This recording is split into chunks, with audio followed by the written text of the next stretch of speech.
प्रदेश की शान, नोएडा की नई पहचान और विकास इंजन जहां से तेजी से दौड़ेगा, सरकार का ये दावा है। तो मैं इस वक्त नोएडा इंटरनेशनल एयरपोर्ट पर मौजूद हूँ और आज एनडीटीवी इंडिया पर मैं आपको दिखाने वाली हूँ कि किस विजन के साथ ये तैयार हुआ है, भीतर से कैसा है। वहाँ आपको बड़े बड़े अक्षरों में हाईलाइटेड इंटरनेशनल एयरपोर्ट दिखाई दे रहा है और ये अभी तो सिर्फ पहली झलक है जो इस वक्त आप कैमरा पर देख रहे हैं, लेकिन आइए आगे बढ़ते हैं और इसके बाद आपको दिखाते हैं कि भीतर से एयरपोर्ट कैसा दिखता है, यहाँ पे तैयारी कैसी है। और इसके अलावा जिस बात का दावा प्रधानमंत्री नरेंद्र मोदी ने 28 मार्च जिस दिन उन्होंने इनॉग्रेशन किया इस एयरपोर्ट का, उन्होंने कहा था कि हर 2 मिनट पर यहाँ से उड़ान भरेगी और ये उत्तर प्रदेश की नई पहचान बनेगा। क्योंकि देखिए 5वां इंटरनेशनल एयरपोर्ट है ये उत्तर प्रदेश में और उत्तर प्रदेश देश का पहला ऐसा राज्य है जहाँ पर 5 इंटरनेशनल एयरपोर्ट हो गए हैं। तो अब आपको भीतर की झलक दिखाते हैं क्योंकि मुझे पता है जितने लोग नोएडा, ग्रेटर नोएडा, दिल्ली के पूर्वी हिस्से में बसते हैं और पश्चिमी उत्तर प्रदेश में बसते हैं, उनके लिए ये एक सपने के सच होने जैसा है।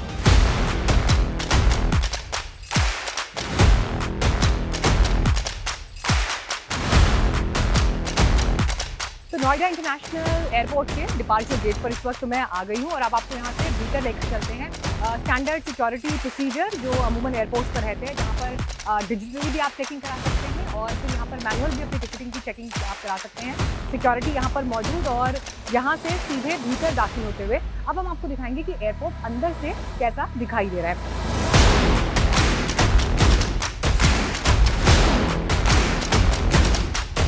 अभी इस वक्त जो फर्स्ट फेज का इनॉग्रेशन हुआ है 28 मार्च को, उसके हिसाब से 1 करोड़ 20 लाख पैसेंजर्स के लिए ये एयरपोर्ट तैयार है फर्स्ट फेज में और 11,200 करोड़ की लागत से ये तैयार हुआ है। अभी क्योंकि इसको अंतिम स्वरूप दिया जा रहा है और उम्मीद ये है कि मई के महीने में यहाँ से फ्लाइट ऑपरेट होने लगेगी। इस तरह की जानकारी अभी हमारे पास है।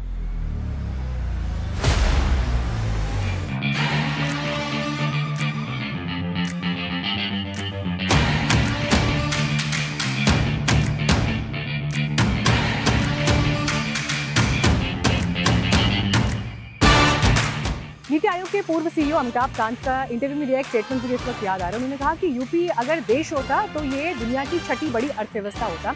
और आज जब नोएडा इंटरनेशनल एयरपोर्ट पर मैं मौजूद हूँ तो इस वक्त उत्तर प्रदेश की पहचान और वहाँ की आइडेंटिटी कैसे पूरे देश के एक ग्रोथ इंजन के रूप में काम कर सकती है, उसे यहाँ के डिज़ाइन तक में आप इस वक्त देख सकते हैं। अगर आपकी रूफ पर नजर जाएगी एयरपोर्ट के तो इसे उत्तर प्रदेश में जो अलग अलग नदियाँ हैं उनकी लहरों का एहसास देते हुए इस डिज़ाइन के साथ तैयार किया गया है।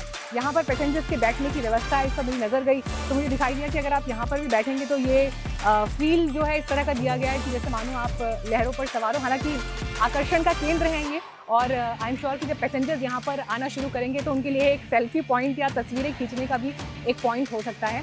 अब यहाँ से आगे ठीक उधर डोमेस्टिक गेट्स की तरफ आपकी नज़र जाएगी तो आपको जालीनुमा डिज़ाइन इस वक्त वहाँ पर दिखाई देगा। तो ये उत्तर प्रदेश में जो शिल्प दिखाई देता है उसी की एक पहचान यहाँ पर अंकित की गई है ताकि उत्तर प्रदेश की अस्तित्व, वहाँ की कलाएं, वहाँ के आर्किटेक्चर से इंस्पायर्ड आपको झलकियाँ इस पूरे एयरपोर्ट में दिखाई देंगी।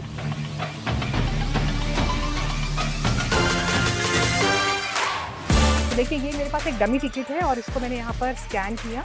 इसके बाद मेरे पास ये स्क्रीन खुल गई है और यहाँ पर कि आपके बैग्स में कोई भी डेंजरस आइटम ना हो, जो एक स्टैंडर्ड प्रोसीजर है वो यहाँ पर रिफ्लेक्ट किया जा रहा है। I am not carrying any dangerous stuff. फिर वो बैटरीज के बारे में पूछ रहे हैं, ऐसा कुछ नहीं है, ये हम दे दीजिए। आप देखिए यहाँ पे मेरा PNR नंबर रिफ्लेक्ट हो रहा है। अगर मुझे नोएडा से लखनऊ ट्रैवल करना है, confirm your upcoming journey, baggage कितना अलाउंस है 30 kg यानी 30 किलो तक अलाउड है और 18 किलो अभी मेरे पास और कैपेसिटी बची है। ये डमी मैं आपको करके दिखा रही हूँ इस वक्त। ये मैंने कंटिन्यू किया, please place your bag on the belt. और इसके बाद जो भी मेरे पास बैग होगा उसे मैं आराम से यहाँ बेल्ट पर रख सकती हूँ और फिर ये आगे देखिए इस तरह से प्रोसीजर भी यहाँ रिफ्लेक्ट किया है, ये आगे चला जाएगा। तो ये पैसेंजर खुद इसे ऑपरेट कर सकते हैं और इससे एक फ़ायदा ये होगा कि जो वहाँ पर एयरलाइंस के काउंटर हैं वो जितने व्यस्त हैं, उनकी जो व्यस्तता है या उनके ऊपर जो वर्कलोड है वो थोड़ा कम होगा अगर पैसेंजर्स इसको खुद से ऑपरेट करें। और याद होगा आपको प्रधानमंत्री का 28 मार्च का भाषण, जब उन्होंने मंच से ये कहा था कि एक समय उत्तर प्रदेश में पॉलिटिकली ये कहा जाता था कि नोएडा अगर मुख्यमंत्री आ गए तो गद्दी पर खतरा हो सकता है। और उन्होंने कहा कि खुद मुझे नोएडा आने से रोका गया, लेकिन हमने न सिर्फ उस मिथक को तोड़ा बल्कि उत्तर प्रदेश के विकास को नए पंख दिए और उन पंखों में सबसे चटकदार रंग इस वक्त नोएडा इंटरनेशनल एयरपोर्ट का यकीनन दिखाई दे रहा है।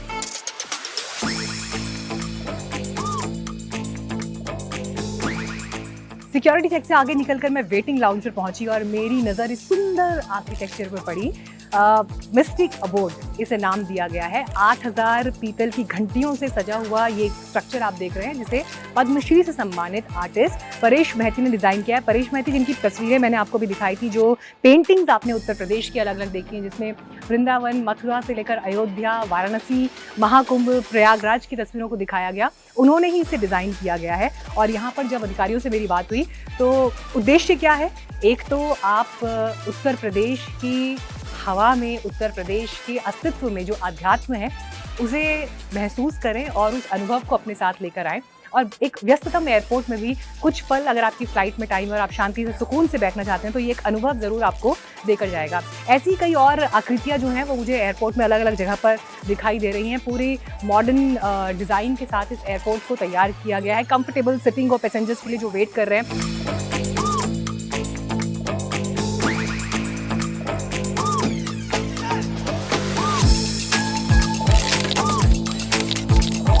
एयरपोर्ट के उस कोने में पहुंच गए हम जहां से आपको फ्लाई करने के लिए जाना है सिक्योरिटी चेक के बाद। लेकिन मुझे यहां पर सबसे चटक रंगों के साथ उत्तर प्रदेश तैयार दिखाई दे रहा है। सबसे पहले मेरी नज़र गई यहाँ पर, देखिए गंगा के घाटों पर, वाराणसी के घाटों की झलक यहाँ पर रिफ्लेक्ट की गई है। कैसे बोट्स तैयार हैं और वहाँ पर सुंदर सुंदर जब गंगा जी की पूजा के लिए लोग दीप दान करते हैं, पुष्प लेकर चलते हैं, तो उसकी झलक है। यहाँ पर सारनाथ दिखाए गए हैं, सांची स्तूपा, और आगे आप चलेंगे तो ताजमहल आपको दिखाई देगा। और साथ ही आप देखिए जो अलग अलग नदियां हैं उत्तर प्रदेश की, गंगा से लेकर यमुना, फिर कुसुम सरोवर, इनको भी दिखाया गया है। हम आ गए हैं यहाँ पर अयोध्या।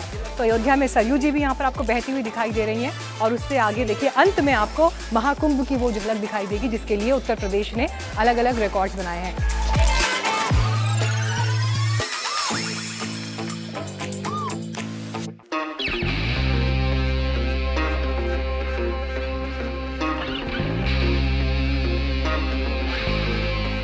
नोएडा इंटरनेशनल एयरपोर्ट के कवरेज के अंतिम पड़ाव पर मैं इस वक्त हूँ और ये 3900 मीटर लंबा रनवे, जिसे आप देख रहे हैं, दूर तक शान से अपने विराट अस्तित्व का अनुभव इस वक्त करा रहा है। बेशक ये अभी आपको खाली दिखाई दे रहा है, लेकिन ये तैयार है अपनी पहली फ्लाइट के लिए। हालांकि वैलिडेशन फ्लाइट तो इस एयरपोर्ट की, इस रनवे की, दिसंबर 2025 में ही हो चुकी है, लेकिन अब इंतज़ार है यहाँ से कमर्शियल फ्लाइट्स का। और पहले डोमेस्टिक फ्लाइट्स जो मेट्रो सिटीज़ को टारगेट करने के नज़रिए से तैयार की जा रही हैं, उसमें जो फ्लाइट्स होंगी वो लखनऊ के लिए, हैदराबाद, कोलकाता, बेंगलुरु, चेन्नई, इन सब सिटीज़ में पहले ट्रैवल करेंगे। और उसके बाद जब इसका फेज़ 1 अभी तैयार है, फिर जब ये अपने संपूर्ण रूप में जाएगा तो इंटरनेशनल फ्लाइट्स भी यहाँ से शुरू हो जाएंगी। लेकिन इस वक्त जब मैं इस रनवे के विराट स्वरूप को देख रही हूँ तो मुझे प्रधानमंत्री नरेंद्र मोदी का वो स्टेटमेंट भी याद आ रहा है जो उन्होंने 28 मार्च को इनॉग्रेशन के दिन कहा था। उन्होंने कहा कि फाइलों पर 2003 में ही इस एयरपोर्ट को मंजूरी मिल गई थी, लेकिन 20 साल लग गए इस एयरपोर्ट को तैयार होने में। जब केंद्र में और यूपी में हमारी सरकार आई तो उसके बाद हमने उत्तर प्रदेश की प्रगति को पंख लगाने के इरादे से नोएडा को गेटवे ऑफ उत्तर प्रदेश बनाने के इरादे से नोएडा इंटरनेशनल एयरपोर्ट के सपने को साकार कर दिखाया है। और इसीलिए जब इस एयरपोर्ट पर पहली फ्लाइट के लिए आप आए तो ज़रूर याद करें उन किसानों को जिन्होंने इस एयरपोर्ट के लिए अपनी ज़मीनें दी हैं। ज़रूर याद करें इस बात को भी कि कितना वक्त लग गया इस एयरपोर्ट को तैयार होने में। और उन सबसे आगे की बात जो बार बार कहा जा रहा है कि पूरे उत्तर भारत के लिए ये विकास की नई संभावनाएं खोलेगा, तो इंतज़ार है उस पहली फ्लाइट का इस एयरपोर्ट से। कैमरा पर्सन अशोक महाले के साथ मीनाक्षी खंडवाल, नोएडा इंटरनेशनल एयरपोर्ट से।